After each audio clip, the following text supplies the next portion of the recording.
right, check it out.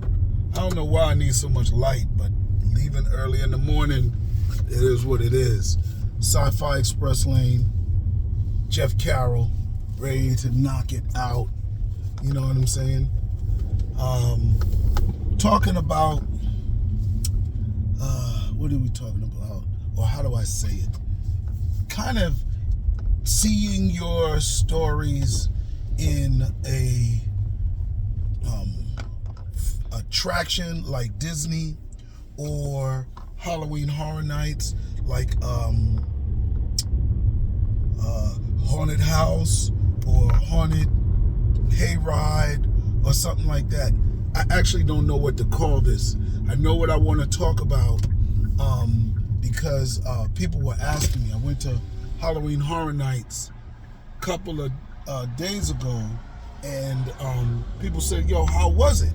And it was really interesting because maybe 3 years ago, we took our granddaughter to Disney, and I went to see the Avatar ride, and I went to see the Star Wars ride, and then just like everything else, you know, we went to the Haunted Mansion, we went to Epcot Center, and what they do with these, first I'll start with the Disney stuff.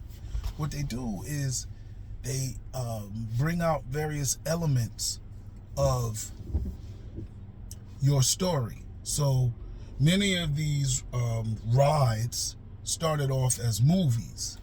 And before a movie, you know, probably started, you know, as a screenplay, or I don't know if any of them started off as books, but to see it on a interactive plane, right, where you can interact with the story, right, the characters from the story. Star Wars, you was able to see a physical Millennium Falcon. You felt like you was on one of the Star Cruisers, right?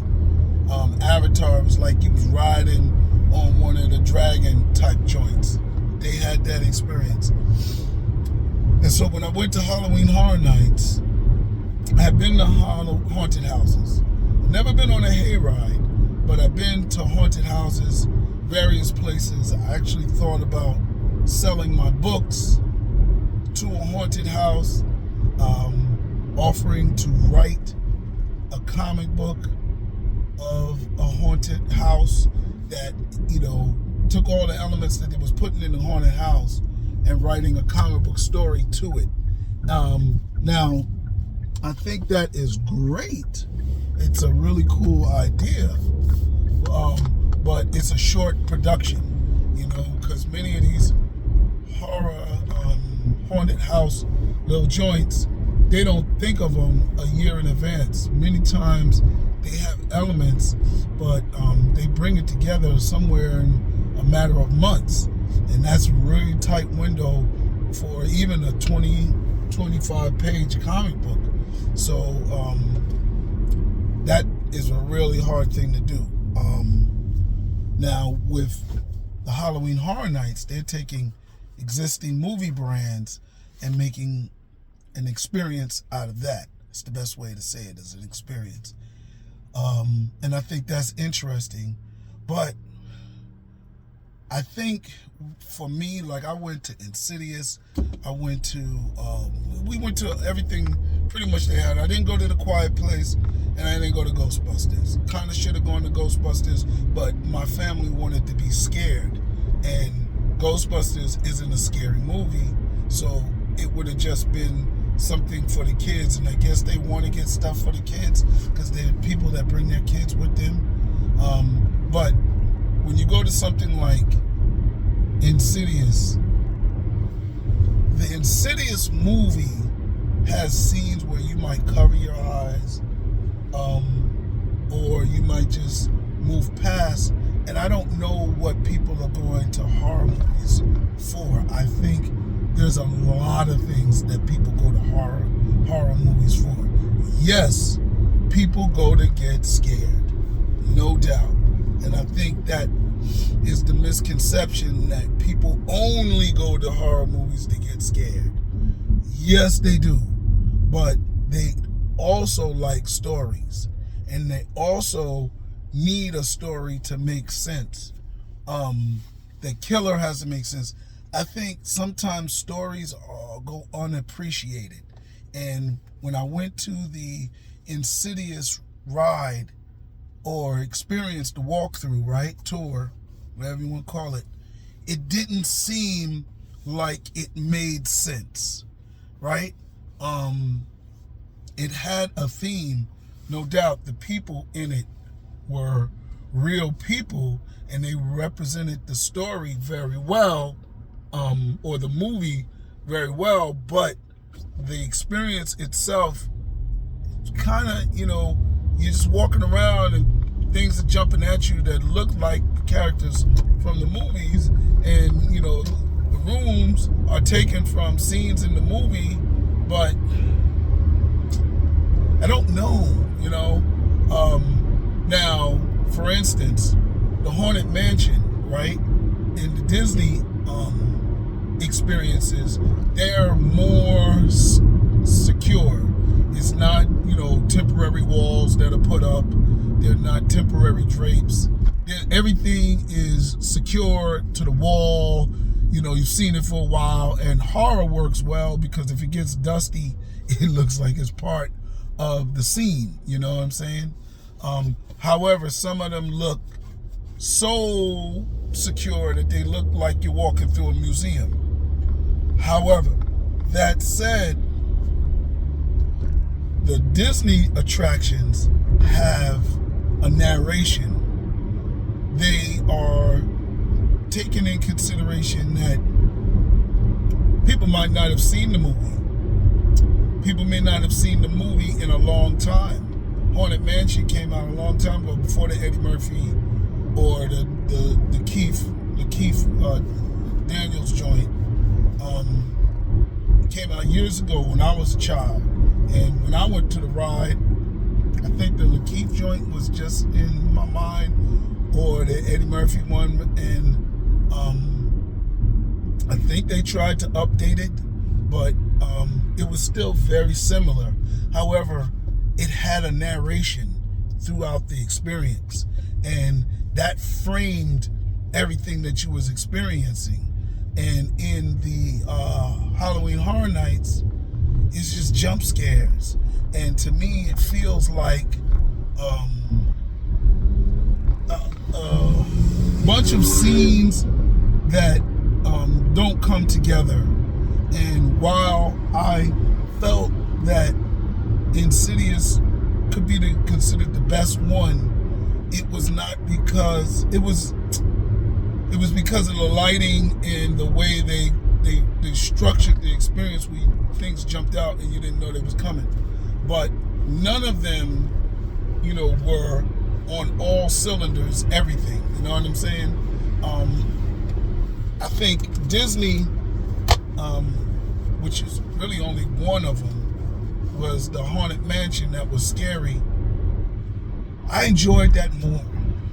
I enjoyed it more. They actually had a ride. You got in, cars and you rode through the experience. That was, part of the enjoyment of it. Especially Halloween Horror Nights. Dang, you got to bring a change of feet. I got 15,000 steps in the evening.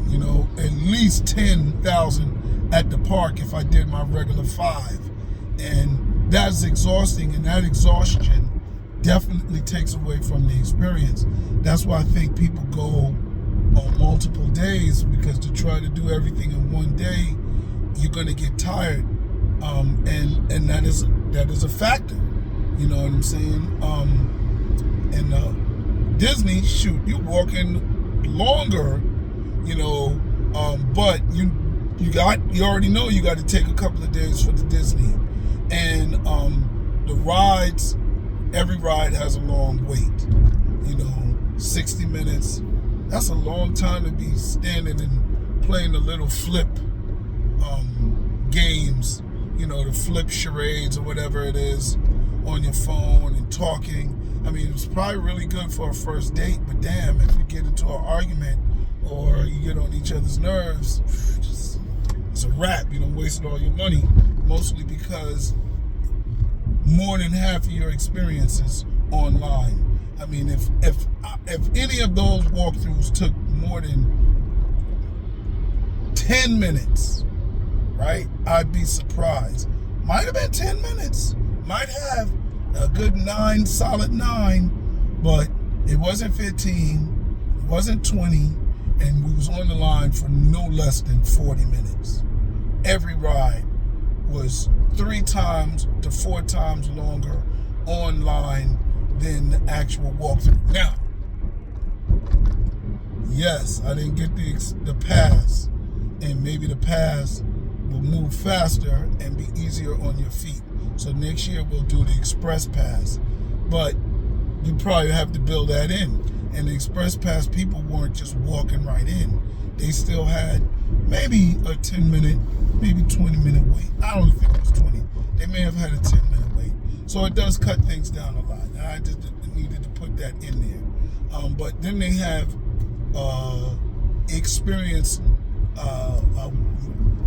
walk-through experiences in the corridors. So in the common area, because the whole park is dark, they don't put lights on for you to see where you're going enough. They put just a little bit, and in the shadows they have other experiences. So like the Bloom House, Bum House experience was a walkthrough. I mean a path walkthrough.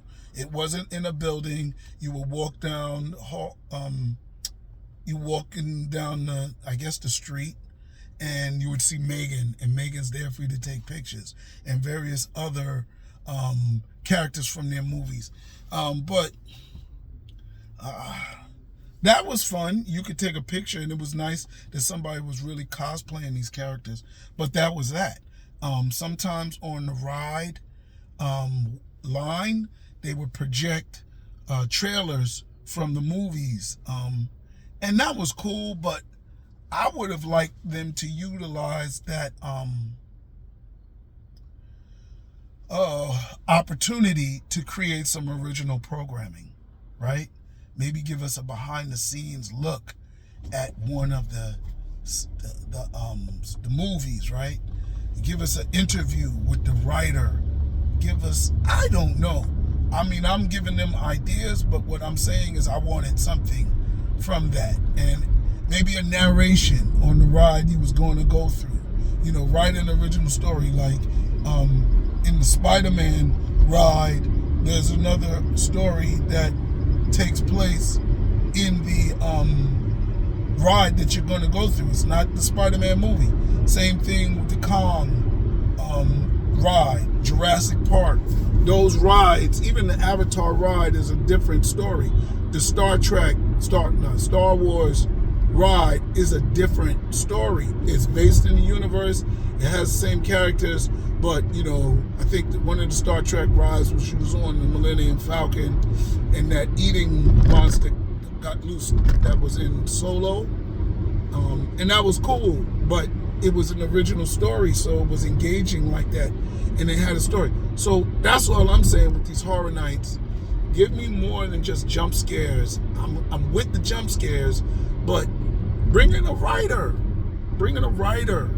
You know, somebody to put a frame around it, and they can do it. They got all the experience. Me walking in like the entrance and hearing people with a chainsaw, I'm like, okay, that's good.